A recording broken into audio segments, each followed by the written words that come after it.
السلام علیکم، capital 51 news کے ساتھ میں ہوں سفیر خان۔ سب سے پہلے ہیڈ لائنز۔ وزیر خارجہ شاہ محمود قریشی کا سیکریٹری جنرل اقوام متحدہ اور برطانوی وزیر خارجہ ڈومنگ راب کے ساتھ ٹیلی فونک رابطہ۔ افغانستان کی بدلتی صورتحال اور افغانستان سے غیر ملکیوں کے انخلا میں معاونت کے بارے میں آگاہ کیا۔ عالمی برادری سے افغانوں کی سماجی اور اقتصادی معاونت یقینی بنانے کا مطالبہ۔ پنجاب کے 11 اضلاع میں 15 ستمبر تک لاک ڈاؤن میں توسیع۔ ان اضلاع میں لاہور، راول پنڈی، فیصل آباد، ملتان، خانے وال، میاں والی، سرگودا، خوشاب، بہاولپور، گجرانوالہ اور رحیم یار خان شامل ہیں۔ پاکستان میں کرونا وائرس کی چوتھی لہر زور پکڑنے لگی۔ 120 افراد جاں بحق۔ ملک کرونا مریضوں کے حوالے سے مرتب کی گئی فہرست میں پھر 31ویں نمبر پر پہنچ گیا۔ NCOC کے اعداد و شمار کے مطابق پاکستان میں گزشتہ 24 گھنٹوں کے دوران کرونا وائرس کے مزید 4191 کیسز سامنے آئے ہیں۔ راولپنڈی میں گاڑی کی ٹکر سے زخمی ہونے والا ٹریفک وارڈن شفقت چل بسا۔ ٹریفک وارڈن شفقت 21 اگست کو ایئرپورٹ روڈ پر گاڑی کی ٹکر سے زخمی ہوا تھا۔ ترجمان راولپنڈی ٹریفک پولیس۔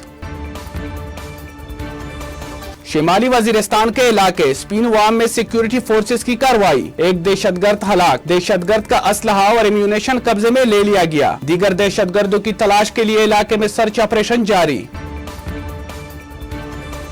امریکہ کا ننگرہار میں جنگجو پر ڈرون حملہ۔ میزائل حملے میں داعش خراسان سے تعلق رکھنے والا کابل ایئرپورٹ حملے کا منصوبہ ساز مارا گیا۔ ترجمان امریکی سینٹرل کمانڈ۔ گزشتہ روز امریکی صدر جو بائیڈن نے کہا تھا کہ کابل ایئرپورٹ پر حملہ کرنے والوں کو بولیں گے نہیں، چن چن کر ماریں گے۔ FIA کے سائبر کرائم ونگ نے چائلڈ پورنوگرافی اور ہم جنس پرستی میں ملوث پورا گینگ گرفتار کر لیا۔ Social media app be loud میں چائلڈ پورنوگرافی سمیت ہم جنس پرستی کو فروغ دیا جا رہا ہے۔ ایپ بی لاؤڈ میں ہم جنس پرستوں کی بڑی تعداد کا تعلق لاہور اور پنجاب کے دیگر اضلاع سے ہے۔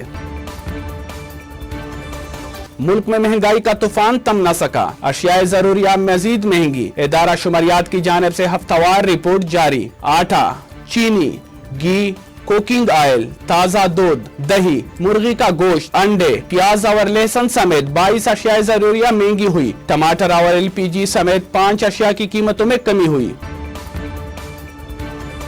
Star footballer Cristiano Ronaldo کی English football club Manchester United میں 12 سال کے بعد واپسی۔ اطالوی کلب یوونٹس سے رونالڈو کے مانچسٹر یونائیٹڈ میں ٹرانسفر کا معاہدہ طے۔